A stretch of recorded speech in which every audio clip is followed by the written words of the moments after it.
자, 오늘 제목은 사람은 선물입니다. 이것입니다. 자, 옆에 있는 분에게 같이 인사해 볼까요? 사람은 선물입니다. 사람은 선물입니다. 여러분 진짜인가요? 사람이 선물인가요? 여러분 어떤 사람은 사람이 선물이 아니라 왼수인 사람도 있을 수 있습니다. 여러분 대부분 가까이 있는 사람이 그렇게 친하다가 또 갑자기 원수가 되기도 하고 그렇습니다. 그래서 오늘은 인간관계의 영성을 살펴보려고 하는데요. 인간관계는 곧 영성이라는 것이죠. 그래서 오늘 본 말씀은 우리의 인간관계가 영벌에 처하기도 하고 영생에 처하기도 한다는 거예요. 오늘 말씀의 응함이 그렇습니다.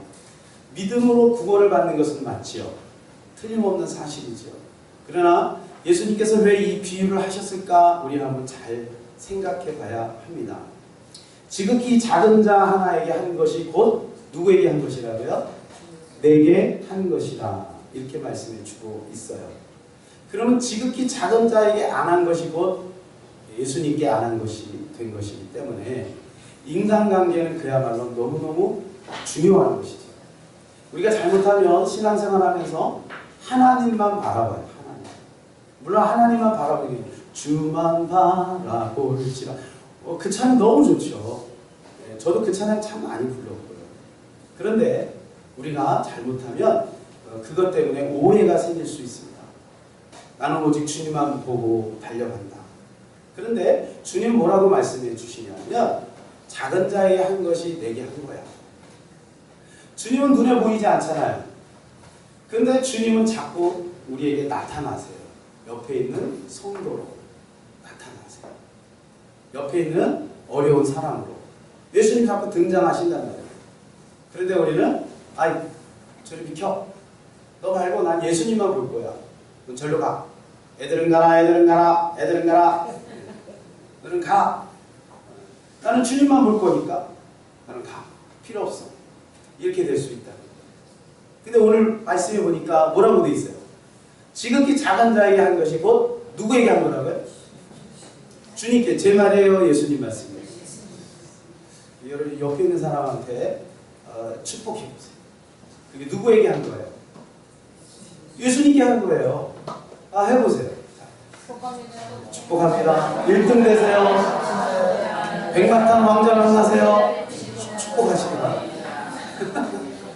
부자 되세요. 삼성에 들어가세요.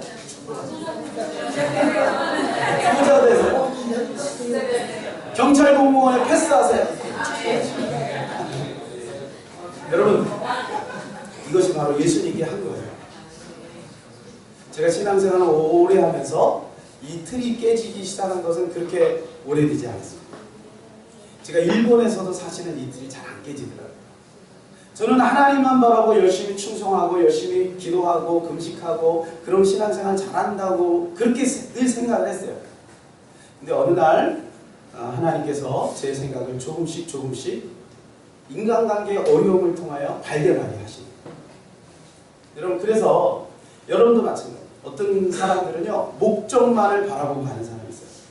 앞만 보고 가는 거죠. 성공 목표. 여러분 목표를 세우고 가는 거 참 좋습니다. 그리고 그렇게 하면요 반드시 하나님이 그 목표에 근사치 아니면 그 목표를 어떤 사람은 능가하기도 하죠. 그러나 사람을 잃어버리면 안 된다.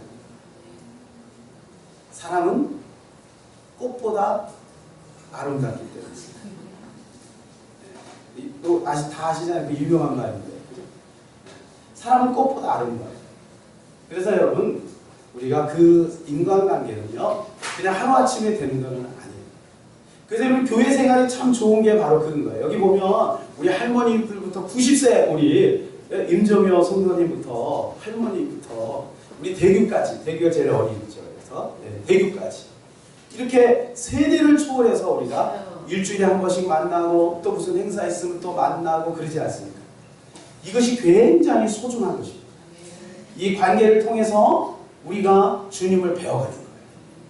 하나님을 알아가는 거예요. 네. 그리고 이것을 통해서 결정적으로 뭐예요? 하늘에 뭐를 쌓아요? 상급을 쌓아요. 너희는 영생에, 너희는 영벌에. 이렇게 나눠진다는 거예요. 이게 주님의 말씀입니다. 그래서 모든 우리의 인간관계는 생명적 인간관계가 돼야 합니다. 생명적 인간관계. 여러분은 그렇게 하고 계십니까? 우리의 관계가 생명을 살릴 수 있는 것이다. 이렇게 생각하십니까? 자, 내가 만나고 있는 그 사람을 내가 만난 겁니까? 하나님이 붙여준 겁니까? 진짜입니까? 진짜 동의합니까? 그러면 감사해요. 우리 남편 누가 붙여줬어요? 거기는 동의가 좀 힘든가요? 내가 좋아서 결혼한 거 아니에요? 아니죠. 하나님이 세팅해 주신. 여수에서 여기까지 어떻게 왔어? 하나님이 세팅해 주신 거예요. 그냥 된 게 아니란 말이에요. 나는 그냥 우연히 아니면 내가 좋아서 가다가 보니까 이런 사람을 만났다 이렇게 생각할 수 있는데 아니라는 거야. 하나님이 세팅해 주셨다는 거예요. 여러분 그것이 돼야 그때부터 자유가 옵니다. 그때부터 행복이 오는 거예요. 그 사람이 좋은 사람이든 나쁜 사람이든 상관없어요. 하나님이 우리에게 붙여주는 그 사람은 누구를 위해서 붙여줬느냐? 따라서 볼까요? 나를 위해서. 나를 위해서. 나를 행복하기 위해서 그 사람을 붙여준 거예요. 여러분 그렇게 되면 모든 관계는 축복이에요. 여러분 지금 정말 싫은 사람들을 한번 목록을 적어보세요. 그러면 적어도 5명 이상은 나올 수도 있어요. 물론 안 나온 사람도 있겠지만 직장 동료 중에 아니면 뭐 학원의 동료 중에 학교의 친구들 중에 뭐 그럴 수 있겠죠. 왠지 저 사람하고 같이 있기는 좀 싫고 나는 내가 좋아하는 사람이 따로 있는데 그럴 수 있죠. 여러분 아까도 마찬가지예요. 우리 같이 인사합시다 그럴 때 그쪽은 가기 싫고 왠지 가기 싫고 그냥 내가 좋아하는 사람하고만 있고 싶고 그럴 수 있죠. 근데 여러분 특별히 우리 성도들은 우리 성도들은 하나님께서 천국까지 가기 위해서 하나님이 우리를 붙여주신 생명적 관계라고 하는 것입니다. 그래서요 여러분 그것을 여러분이 만일에 억지로 바꾸면 문제가 생깁니다. 누가 세팅하신 거예요? 하나님이 세팅하신 거예요. 그러면요 길을 굉장히 가끔가다 우리 청소년 때 그런 아이들이 있어요. 나는 부모님이 싫어서 가출하는 친구들이 있어요. 가출. 네, 그런 친구들은요 굉장히 많은 세월을 낭비하게 되는 거죠. 왜 그러냐면요 비슷한 사람을 또 붙여주기 때문에.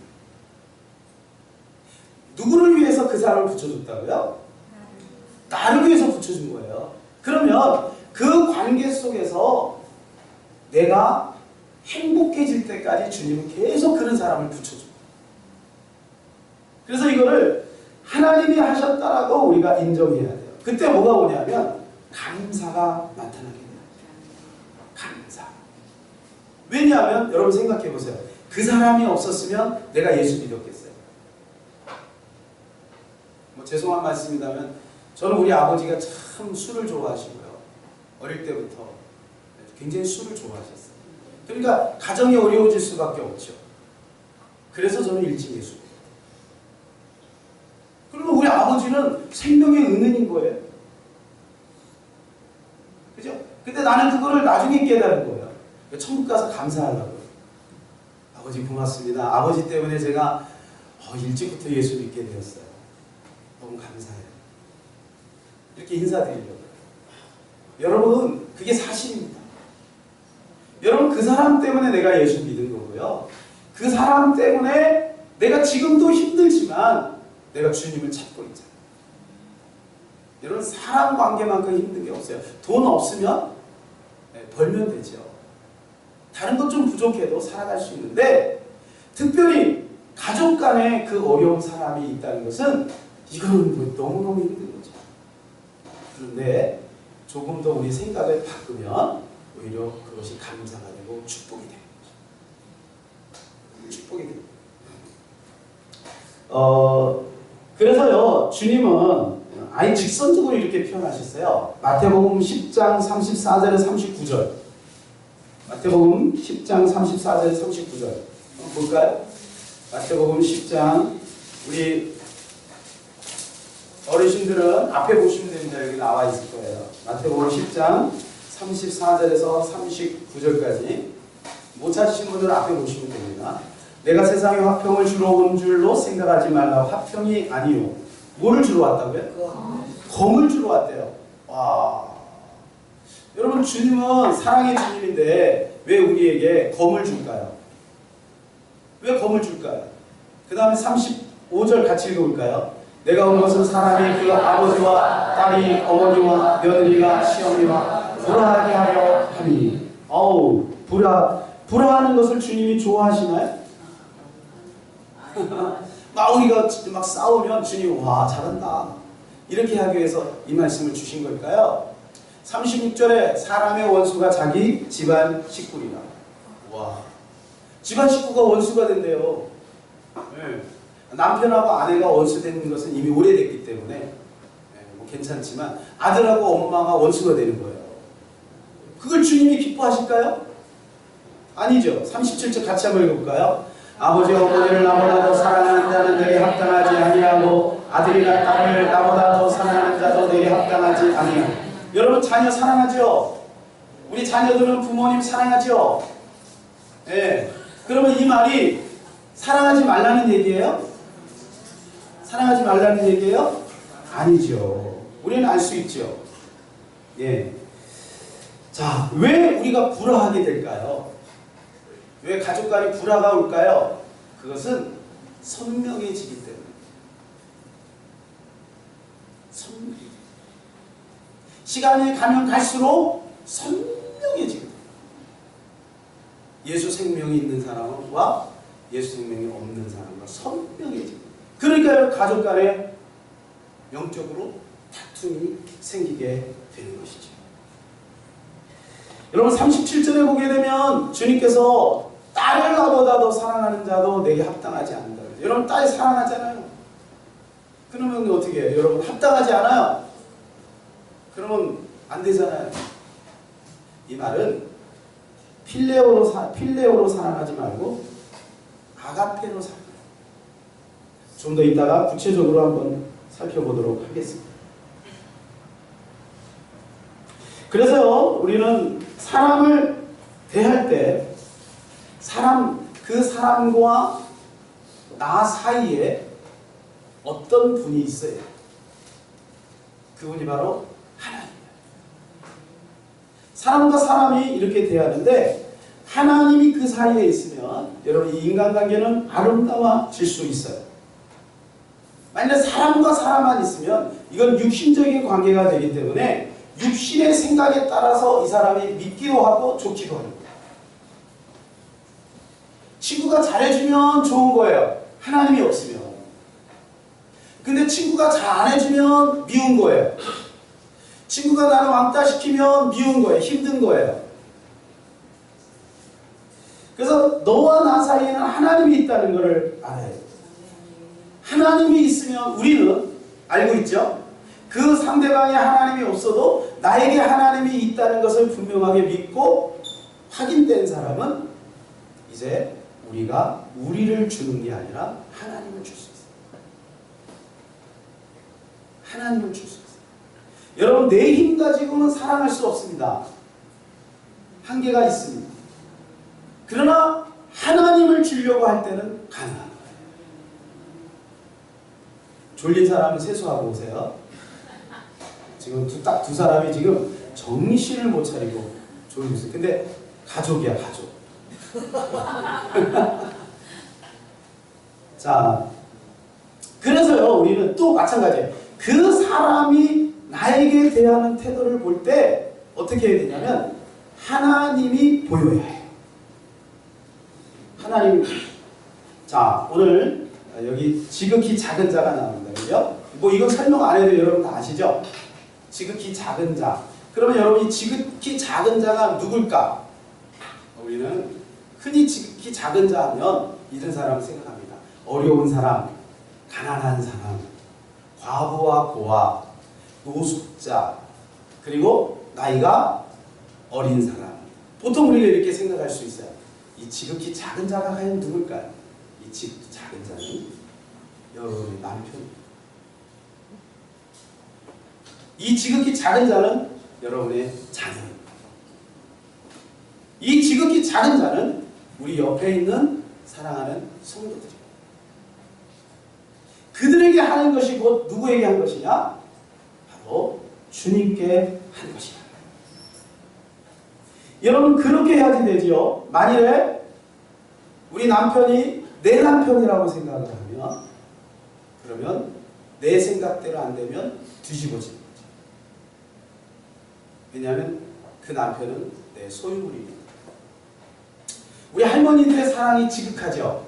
손자 손녀들.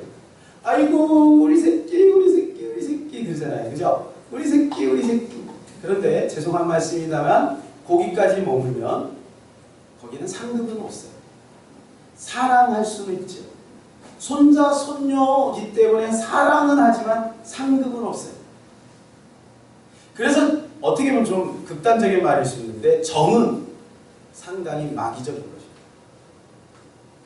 내 새끼이기 때문에 사랑한다는 것은 또 누구를 사랑한다? 자기를 사랑한다.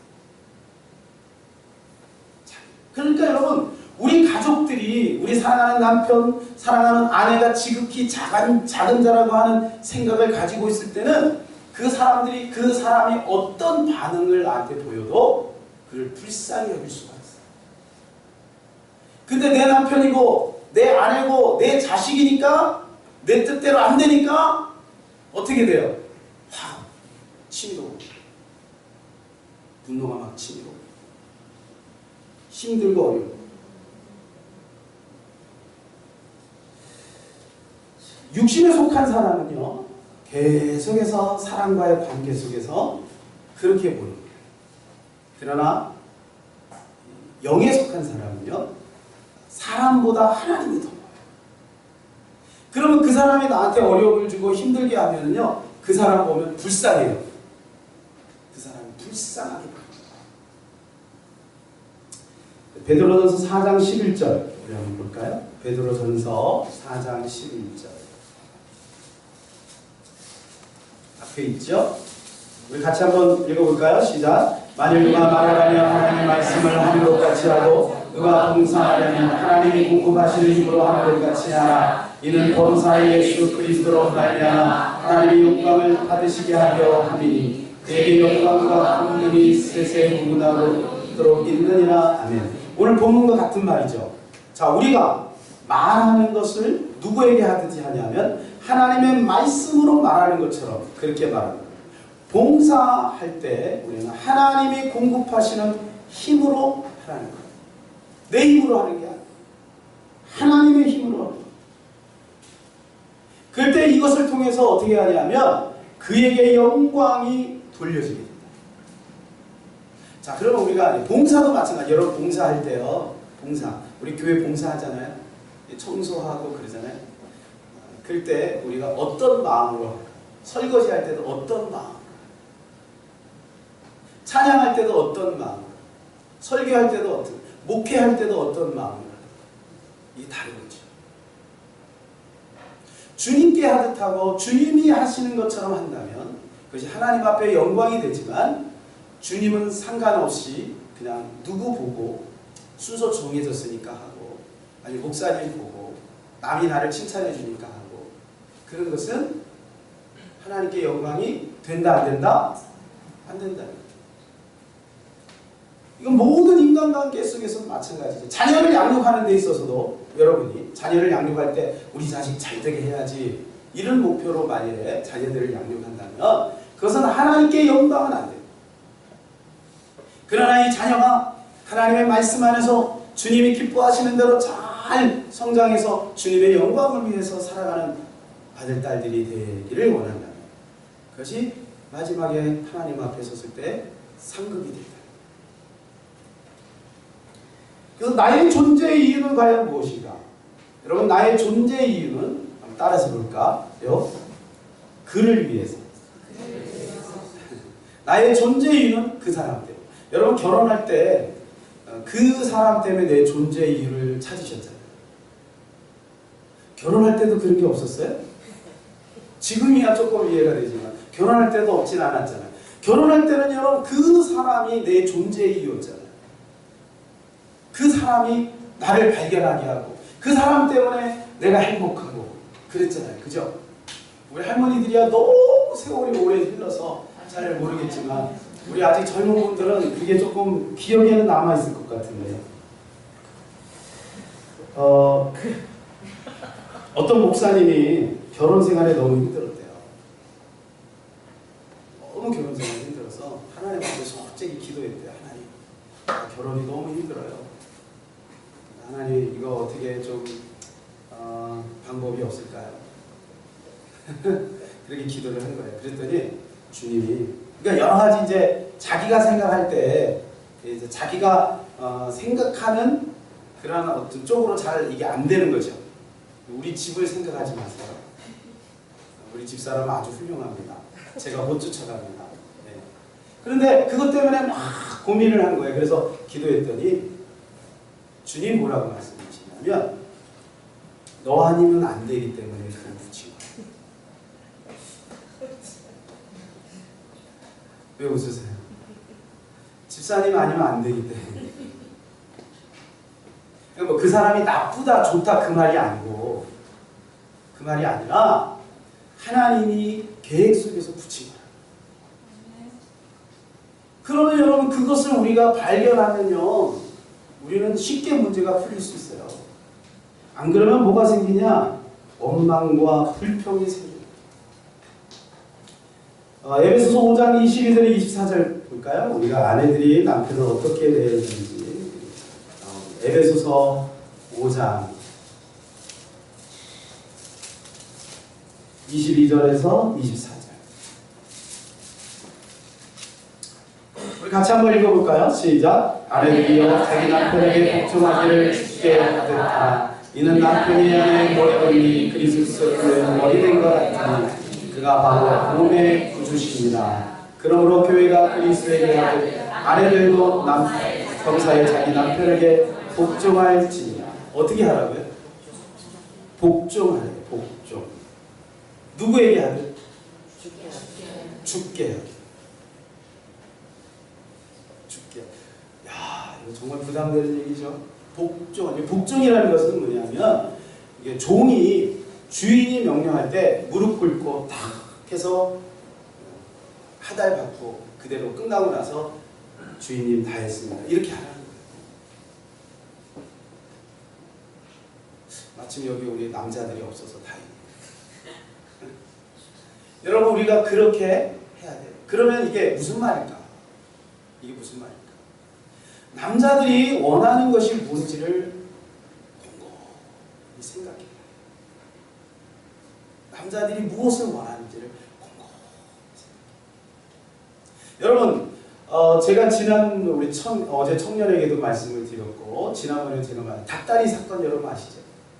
황혼이요. 네. 나는 죽어라고 이게 참 남편을 위해서 아니면 또는 아내를 위해서 막 열심히 했는데 그 사람은 닭 날개를 좋아해요. 닭다리를 싫어했어. 닭 날개를 좋아해요.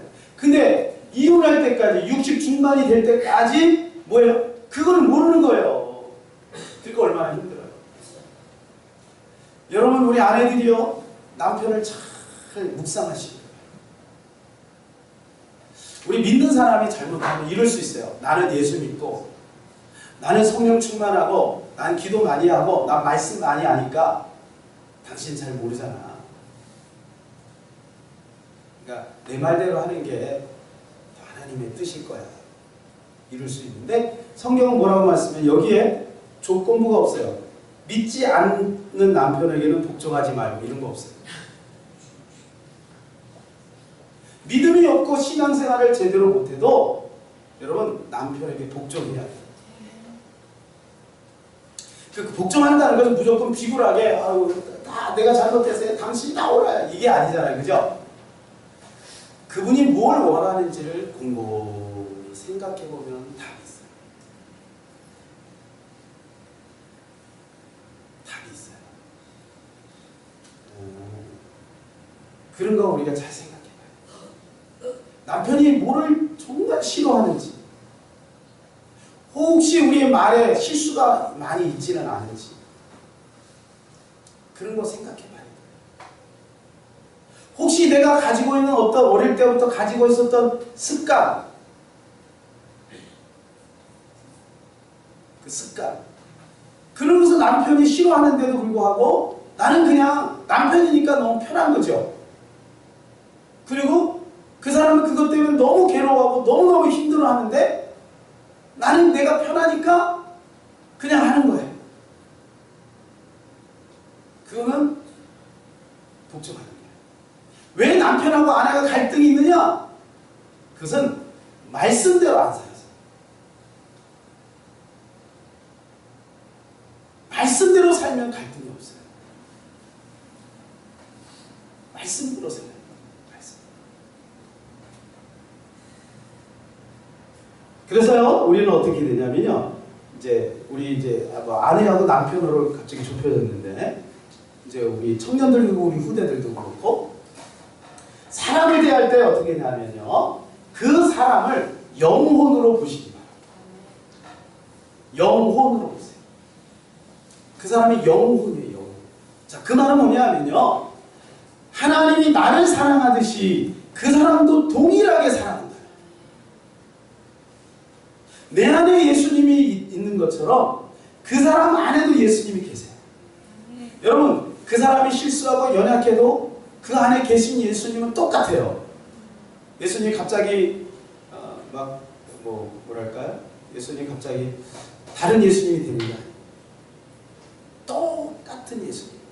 똑같은 예수님. 단지 예수님이 그 안에서 탄식을 하는 것뿐이지. 그래서 탄식을 하는 것뿐이지 여전히 그 안에도 예수님은 계신다. 그래서 영혼으로 봐요.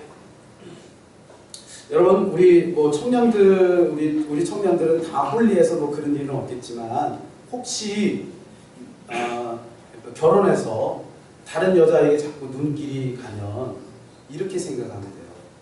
그 사람도 구원받아야 될 하나님의 영혼이다. 이렇게 생각하면 함부로 그 영혼을 대하지 않습니다.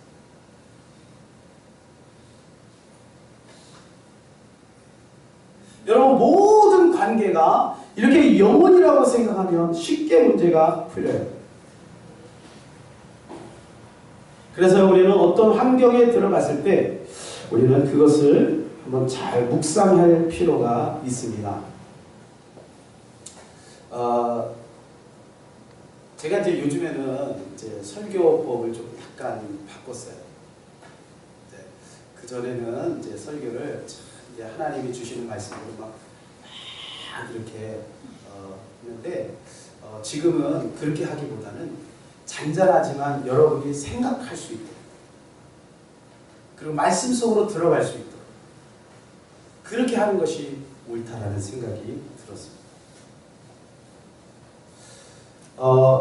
여러분, 우리가 관계가 좋지 않은데도 위장된 평화가 있을 수 있습니다. 그때 우리가 속으면 안 됩니다. 자, 우리가 관계가 잘 안 좋아. 쉽게 말해서 뭐냐면, 관계가 안 좋다는 것은 무슨 말이냐면요, 하나님이 기뻐하지 않는다는 거예요.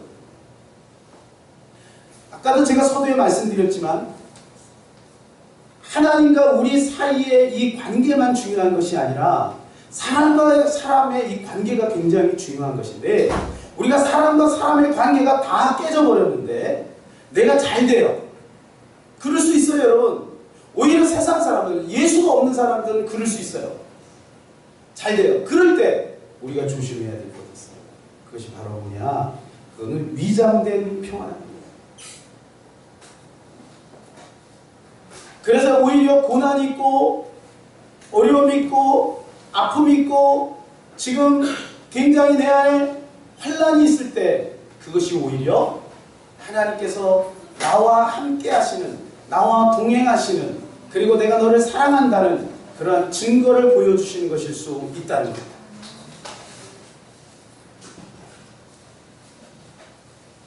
마지막 이제 오신 것 같으니까 마지막 소유의식을 버려야 합니다. 관계 속의 모든 소유의식을 버려야 해요. 그러니까 내 남편, 내 자식, 그 다음에 그런 소유의식 이러한 것들을 버려야 온전한 관계가 될 수 있다는 것입니다. 만약에 우리 안에 소유의식이 강하면은요, 우리는 자꾸 화가 일어나요. 분노가 일어날 수 있습니다. 야고보서 1장 19절에서 21절 마지막으로 한번 찾아볼까요? 야고보서 1장 19절에서 21절.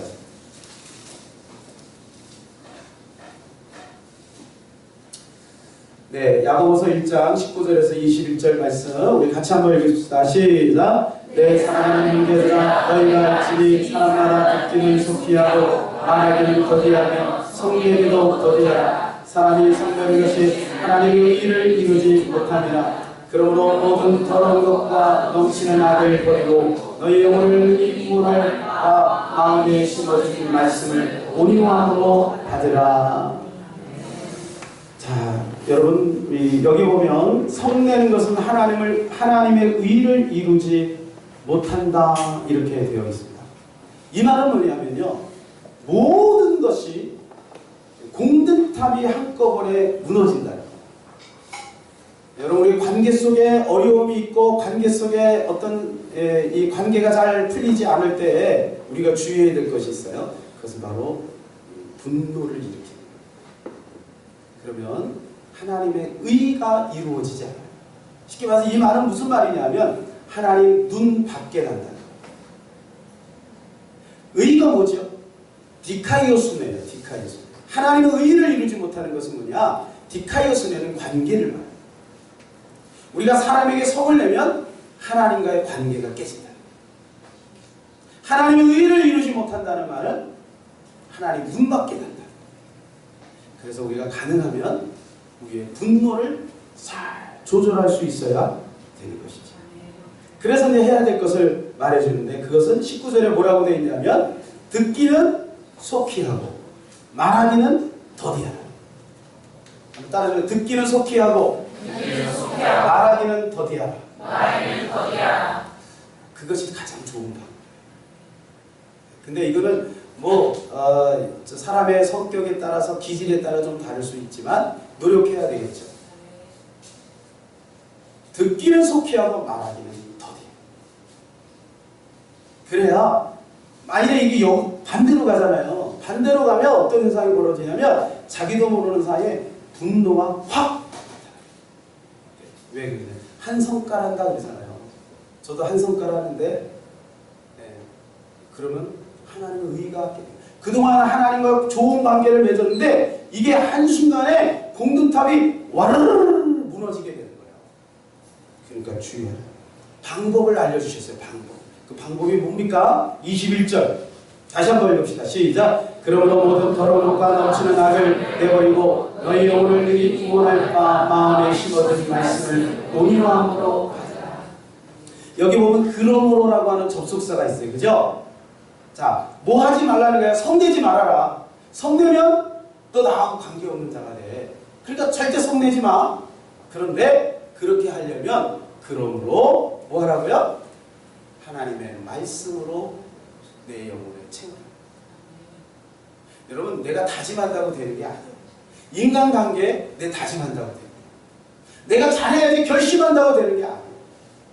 하나님의 말씀이 내 안에 저장되어질 때 나도 모르는 사이에 주님의 사랑으로 접근할 수 있고 주님의 사랑으로 용서할 수 있고 이해할 수 있고 품을 수 있는 것입니다. 오늘 제목이 뭐라고요? 사람은 선물. 왜 선물이라고요?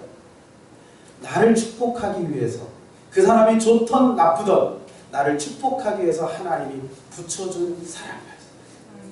그 자리를 절대 떠나지 마세요. 그 자리를 떠나면 다른 곳에 가도 그 사람이 또 기다리고 있습니다. 똑같은 사람이 기다리고 있어요. 그러니까 그 자리에서 쇼부를 봐야 돼요. 그래야 한 단계 더 업그레이드가 되고 살아가는 것이 행복합니다. 그 자리를 떠나면 절대 행복은 우리에게 주어지지 않습니다. 할렐루야. 우리 말씀을 생각하면서 한번 기도하기를 원합니다.